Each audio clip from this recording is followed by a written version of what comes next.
Sejam todos bem-vindos à palestra online da Legião Espírita. Nesse momento, então, a gente pode fechar os olhos, nos tranquilizarmos, fazemos uma breve oração, agradecemos a oportunidade de estarmos aqui e, a partir de agora, nos concentramos nas palavras. A gente vai tentar, hoje, fazer uma relação entre as diversas fases evolutivas do espírito e como acontece essa trajetória, e como a luz do conhecimento e dos ensinamentos afetam de forma diferente cada indivíduo. A gente tem hoje no mundo uma população encarnada de mais ou menos 8 bilhões de pessoas. E se estima, conforme a literatura espírita, que existe 4 vezes essa quantidade de seres desencarnados.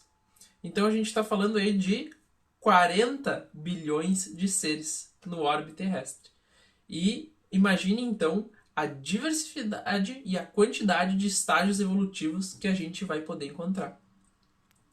A questão 97 do Livro dos Espíritos diz o seguinte: as ordens ou graus de perfeição dos espíritos são em número determinado? E a resposta: elas são ilimitadas em número, porque entre elas não há uma linha de demarcação traçada como uma barreira. Todavia, considera-se os caracteres gerais dos espíritos. Eles podem reduzir-se a 3 principais. Temos as ordens, então, dos puros, os bons e os imperfeitos. Então a gente pode pensar, né? Cada um pode pensar, não, eu sou uma boa pessoa, então eu estou na linha dos bons espíritos. Não é bem assim. A maior quantidade de pessoas, nós, né, em grande maioria, pertencemos aos espíritos imperfeitos, que são espíritos que têm as questões da matéria sobrepostas às questões do espírito. Existem alguns espíritos bons encarnados, mas eles são muito poucos. Geralmente, eles vêm com uma missão totalmente diferenciada. Então, nós, os espíritos imperfeitos, estamos aqui para melhorar. A gente precisa percorrer o nosso caminho de desenvolvimento espiritual. Eu gosto de fazer uma analogia numérica. Quando a gente começa a estudar na escola a parte de matemática, a gente aprende primeiro o número 1, o número 2, né, o número 3, são os números inteiros. Quando a gente vai progredindo nesse estudo, a gente conhece os números fracionados, né, que são 1,1, 1,2 e assim sucessivamente. E a gente compreende então que existem números infinitos entre um número inteiro e o outro, né? Então, entre 0 e 1 existem uma infinidade de números. E da mesma forma é com essa hierarquia dos espíritos. A gente pode até traçar linhas principais, mas entre elas existe uma variabilidade muito grande. Então, esse é o panorama que a gente tem, né? Uma diversidade muito grande. Imaginem agora um mestre universal que viesse ao planeta para fazer ensinamentos para toda essa galera, né? Pense então como que a gente faria, né, para ensinar conceitos tão profundos, né? Como que alguém faria para ensinar conceitos tão profundos, que estratégias usar? Existe uma passagem na vida de Jesus, né, descrita no livro de Mateus, que ele fala o seguinte: aproximando-se, disseram-lhe os discípulos: por que lhes falas por parábolas? Respondeu-lhes então, dizendo: é porque a vós, outros, foi dado conhecer os mistérios do reino dos céus, no caso, os discípulos. Mas a eles isso não lhes foi dado. Falo-lhes por parábolas porque não veem, e ouvindo não escutam e não compreendem. Então, essa é uma passagem que nos faz pensar. Não seria mais fácil que os ensinamentos viessem de uma maneira muito mais clara, de uma maneira muito mais direta? Não seria o esclarecimento muito mais rápido dessa forma? A gente já falou isso em alguns vídeos atrás. A velocidade, ela é muito sedutora porém ela geralmente nos leva a resultados rápidos, porém fracos, não bem construídos. Resultados bons vêm com um aprendizado gradativo. Uma analogia comum que a gente pode fazer com o nosso próprio desenvolvimento, né, e os nossos estudos na nossa sociedade. A gente leva cerca de 15, 20 anos para concluir um estudo, digamos, padrão. Imagina, né, pegando uma pessoa de 20, 25, 30 anos que nunca tenha percorrido toda essa caminhada, né, e a gente tenta ensinar para ela questões mais complexas. Por exemplo, de matemática, podemos usar o exemplo de novo. Essa pessoa simplesmente não vai entender. Ela precisa ter cursado um caminho, ela precisa ter absorvido conceitos básicos para então evoluir no próprio conhecimento. Algo similar acontece nos ensinamentos espirituais, nos ensinamentos morais proferidos por Jesus. Os ensinamentos ditos através das parábolas, né, construídos por essas pessoas tão diferenciadas, são tão poderosos que eles são intercambiáveis, né, nos seus sentidos mais profundos. Nos sentidos básicos, eles permanecem iguais. Mas à medida que a gente vai melhorando a nossa compreensão, favorecendo o nosso intelecto, a gente consegue ter uma visão diferenciada. A gente consegue perceber verdades que antes não estavam tão claras. Então, a gente vai se transformando, né? E à medida que a gente se transforma, a percepção a respeito dos ensinamentos também se transforma. E assim funcionam as parábolas. Cabe lembrar que os ensinamentos básicos foram dados de uma maneira muito mais clara, né? Eles foram essenciais para que houvesse um estopim, né, das mudanças morais e espirituais que aconteceram desde a chegada de Jesus, né, e todos os processos antes e posteriores.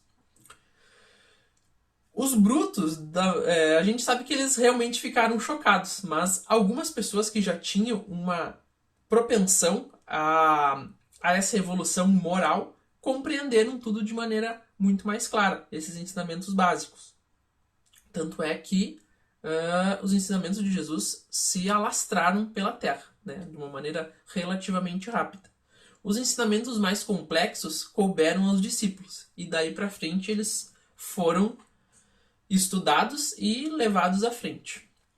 Ele mesmo disse: aos que já têm, ainda mais se dará. O resultado, então, e a missão.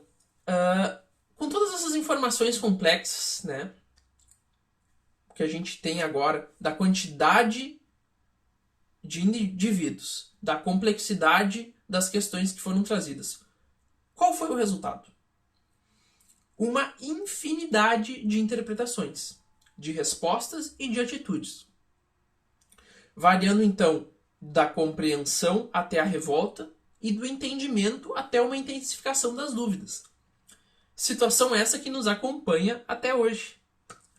E aí vem uma questão: qual é a missão de nós como espíritas nessa situação? A gente precisa compreender que existem então vários tabuleiros, né? A gente tem o nosso e o resto das pessoas tem o deles. A gente tem que tentar não opinar de uma maneira tão grosseira em relação à compreensão dos outros, né? A gente não pode julgar o tabuleiro dos outros. O que a gente precisa fazer? Qual é a solução? A gente precisa se elevar e sair um pouco dessa bolha do tabuleiro que a gente está. Se elevando e compreendendo todas as verdades de uma maneira mais clara, mais lúcida, a gente vai conseguir ajudar todo mundo de uma maneira melhor. A gente vai conseguir realmente prestar uma caridade mais benéfica. E isso ajuda a gente a abandonar o nosso próprio orgulho, né? A gente não ser tão fechado dentro das nossas crenças, porque as nossas crenças são nossas.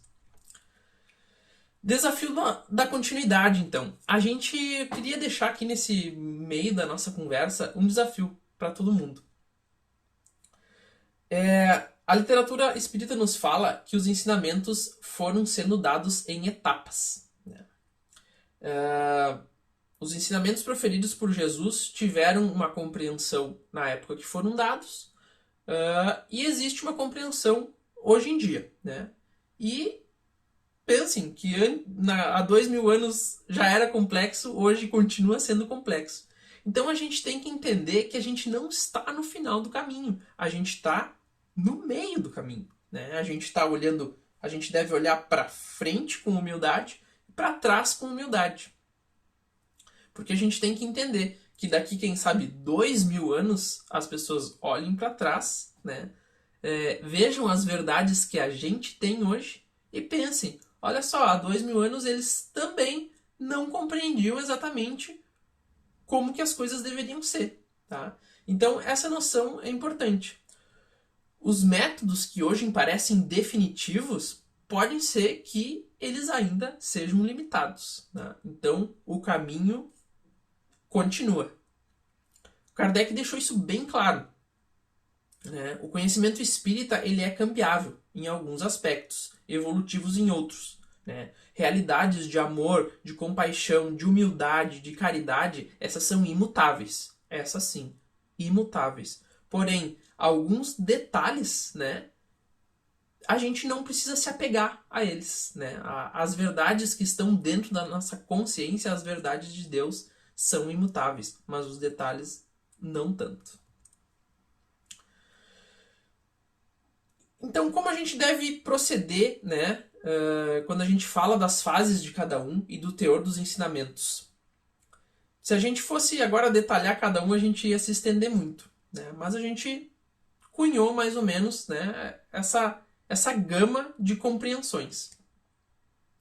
Jesus disse: não procureis os gentios, e não entreis nas cidades dos samaritanos. Ide antes em busca das ovelhas perdidas da casa de Israel. E nos lugares onde fordes, pregai, dizendo que o reino dos céus está próximo. Quem eram os gentios? Todos aqueles que não eram judeus.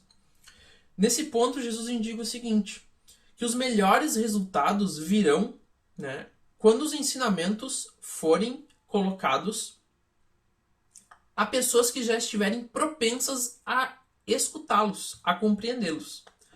Os espíritas têm uma postura de não pressionar as pessoas ao seu redor. Dificilmente se vê um espírita exigindo, né, ou forçando alguém a aceitar as verdades que a gente traz. O que existe é uma corrente de braços abertos, mas que sempre aguarda o primeiro passo de cada um. Está descrito no Evangelho segundo o Espiritismo a seguinte frase: deixar tranquilos os outros não é dar mostra de indiferença, mas de boa política. É importante encontrarmos, então, meios hábeis para chegar em cada um e que a gente possa ajudar as pessoas no momento evolutivo que elas se encontram. Falar com uma criança acontece de um jeito, falar com jovens de outro e com adultos de outro. A gente tem que ter noção que muitas vezes a evolução da idade, né, física não está totalmente ligada à idade moral e espiritual, né? Não raro na Terra a gente encontra, então, pessoas em tenras idades, mas com condições morais e espirituais muito elevadas. Um ponto importante, as mistificações dentro desse processo de ensinamento correspondem a um grande obstáculo, né, para que a gente consiga compreender as verdades espirituais. Muitas religiões e práticas acabam por iludir um pouco os adeptos, né, e fazendo o quê? Deixando a candeia sob o alqueire, deixando os ensinamentos, então, no escuro. Combater essa postura é uma bandeira muito forte do Espiritismo. Clarear, então, questões que pareciam não ter explicações. Nas palavras de Jesus, então, ninguém acende uma candeia para pô-la debaixo do alqueire. Põe-na, ao contrário, sob o candeeiro, a fim de que ilumine todos os que estão na casa. Quem mais precisa da luz dos ensinamentos? No Evangelho segundo o Espiritismo, no capítulo 23, o mesmo que apresenta esse raciocínio da candeia, está descrito: como é que o vosso mestre come com publicanos e pessoas de má vida? Tendo-os ouvido, Jesus lhe respondeu: não são os que gozam de saúde que precisam de médico. Então a gente precisa também ter essa noção. A gente precisa buscar os terrenos férteis, mas a gente precisa também entender que a gente precisa fazer um esforço, né? As maiores vitórias vêm dos maiores esforços. As pessoas que muitas vezes não estão esclarecidas merecem uma tentativa, que a gente consiga chegar até elas. Mas a gente precisa fazer isso com calma, com tranquilidade, respeitando o momento de cada um. Bom, e como a mediunidade faz parte de todo esse processo da caminhada? Como a mediunidade preenche, né, o caminho? A mediunidade é como qualquer outro sentido físico. É uma capacidade que aparece para todas as classes, para todas as pessoas, não faz distinção de raça, né, de credo ou de inclinação. Cabe ao portador desse dom decidir se vai fazer o bem, né, se vai usar a aptidão para o bem ou nem tanto, né. Eventualmente, se ela não for bem usada, ela poderá ser um canal de sérios problemas para o indivíduo e até para as pessoas que o cercam. Sendo bem conduzida, é um canal direto para grandes esclarecimentos, grandes ensinamentos, né, vindos muitas vezes direto de fontes tão claras e tão límpidas, né, que representadas pelos bons espíritos. E como é que a gente se mantém bem, né? Como é que a gente se mantém saudável? Aqui a gente tem uma meditação saudável, a oração, a prática do bem, né? Porque a gente precisa que os bons espíritos fiquem próximos da gente. A gente precisa praticar ações virtuosas. E que essas ações consistam, então, em resultados benéficos, tanto para nós, né, como para todas as pessoas que nos rodeiam. A gente precisa, então, favorecer boas relações com o mundo espiritual. Palavras de Emmanuel: venho estimular a quantos se entregaram na terra à missão da mediunidade, afirmando-lhes que, ainda em vossa época, esse posto é o da renúncia, da abnegação e dos sacrifícios espontâneos. Se faz necessário que todos os espíritos vindos ao planeta com a incumbência de operar nos labores mediúnicos compreendam a extensão dos seus sagrados deveres para a obtenção do êxito no seu elevado e nobilitante trabalho. Livro Emmanuel, transcrito por Chico Xavier. Então a doutrina espírita se propõe ser clara, né? Desde a sua concepção, com as obras básicas, buscou trazer à luz diversas questões que permaneciam na escuridão durante muito tempo. Elas não foram reveladas em totalidade, pois os espíritos superiores tiveram muito cuidado, né, em continuar o processo coerente da liberação das verdades numa velocidade que fosse compreensível e que não chocasse, né, toda a gama, então, de intelectos que a gente já comentou.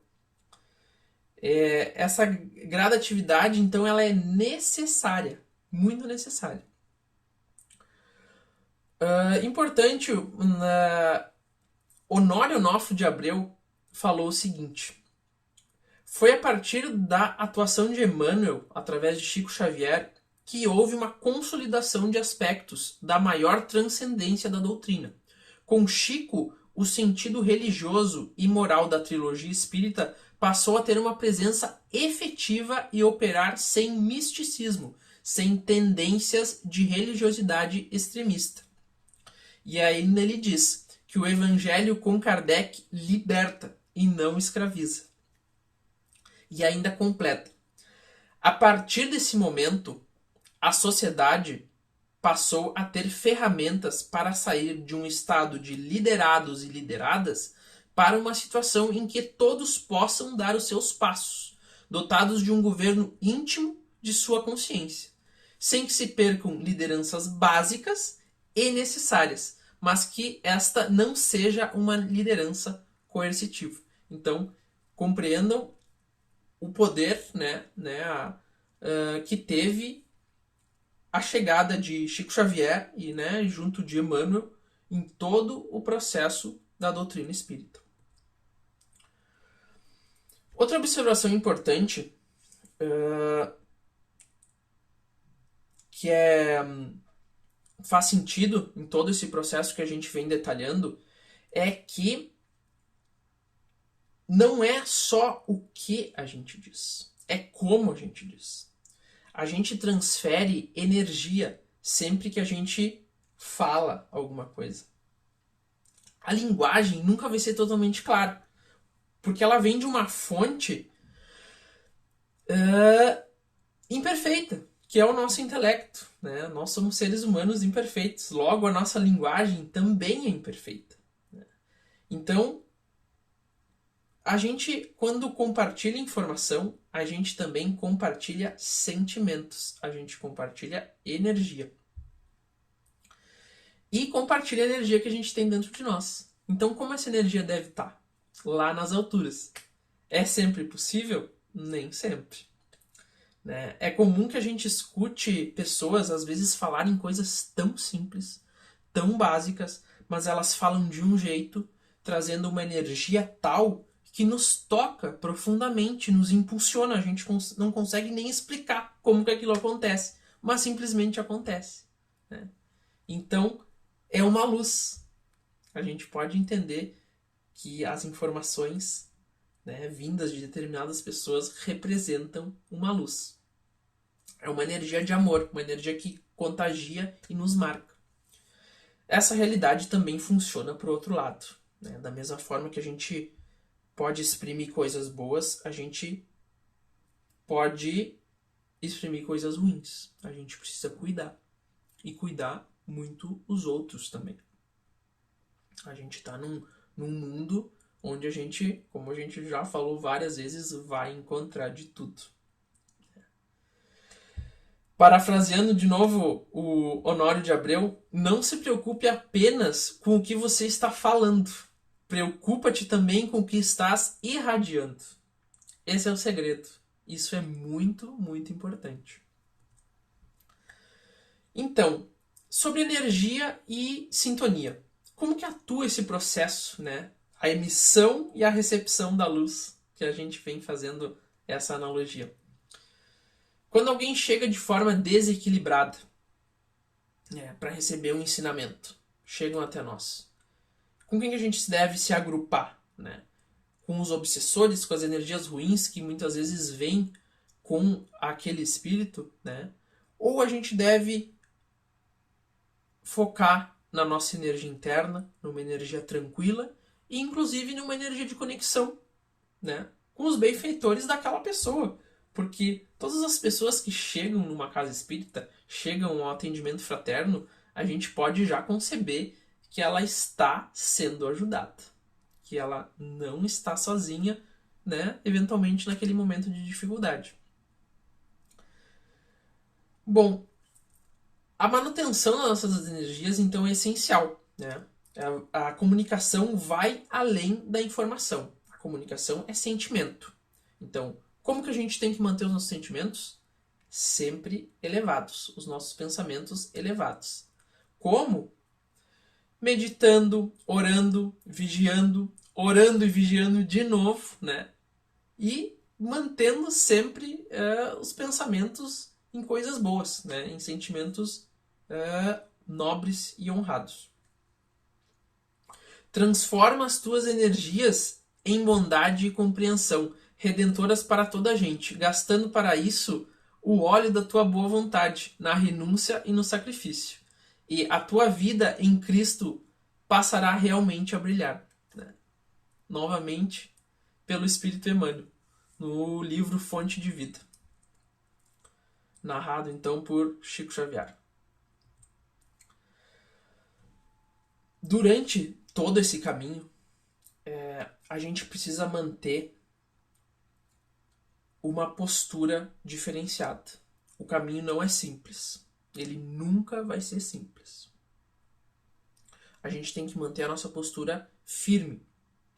E a gente não pode ter medo de sustentar as nossas ideias, respeitando sempre os limites das ideias dos nossos irmãos. Jesus disse o seguinte: se alguém quiser vir nas minhas pegadas, renuncie a si mesmo. Tome a sua cruz e siga-me.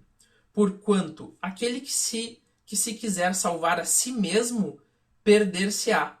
E aquele que se perder por amor de mim e do Evangelho se salvará. Então é preciso coragem. Muita, muita coragem. A gente tem vários exemplos, né, desde do início dos ensinamentos de Jesus, de vários cristãos, né, que deram a sua vida pelas suas crenças. Foram mortos, né, naquela época do início.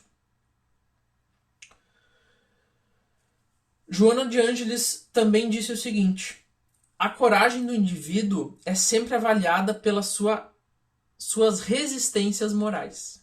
Então, fazer o certo em todos os aspectos é um ato de muita, muita coragem.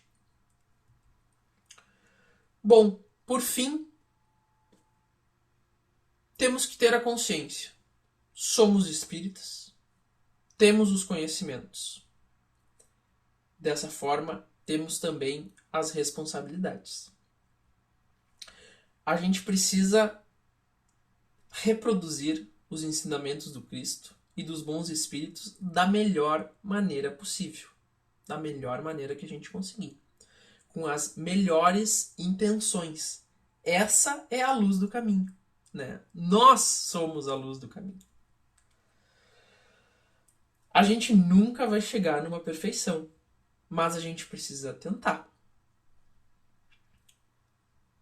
Esse processo vai fazer parte não só do caminho dos outros, mas do nosso caminho também. Quando a gente pratica esse processo de caridade, de levar as informações, de ajudar o próximo, a gente tem que ter em mente: a gente está ajudando ao próximo e nos ajudando também. A gente tem que ficar ligado nas oportunidades que o mundo nos traz, e sempre que elas passarem, que a gente agarre elas. Vou citar agora uma passagem feita por um jornalista chamado Eduardo Galeano. Ele não faz parte do movimento espírita, mas ele disse e relatou o seguinte. Ele é uruguaio, então ele falou mais ou menos assim: ¿para qué sirve la utopía? La utopía está en el horizonte. Cuando caminamos 10 pasos, ella se aleja 10 pasos. Y se va alejando a medida que yo me acerco. Entonces, ¿para qué sirve? La utopía sirve para eso, para caminar. Então, rapidamente, para que serve a utopia, né? A utopia está no horizonte. Quando a gente caminha 10 passos, ela se distancia 10 passos. E toda vez que eu chego perto, ela vai mais para longe. Então, para que ela serve, né? A utopia serve justamente para isso, para a gente caminhar. Então, a utopia para nós aqui é a nossa evolução espiritual. É o final do caminho. Então, a utopia para nós aqui é o nosso desenvolvimento espiritual. A gente se pergunta: quando que a gente vai conseguir se tornar um espírito bom? Ou quando a gente vai conseguir se tornar um espírito puro? Uma coisa muito, mas muito, muito distante mesmo. Porque então é essa verdade que nos deixa tão apreensivos foi trazida até nós. Ela foi trazida, então, para servir como um combustível. Essa consciência de que a gente caminha para frente e caminha para um objetivo de plenitude espiritual funciona como um combustível. Ele nos alimenta, ele nos dá força, ele nos impulsiona. E nos faz, então, caminhar. Os ensinamentos que vieram até nós, então, das mais diversas maneiras, principalmente de Jesus Cristo, são, compõem a nossa luz no caminho. Então, deixo aqui uma boa sorte para vocês na trilha, então, do caminho de cada um. Até mais. Fechamos nossos olhos, nos despedimos, agradecemos e até uma outra oportunidade.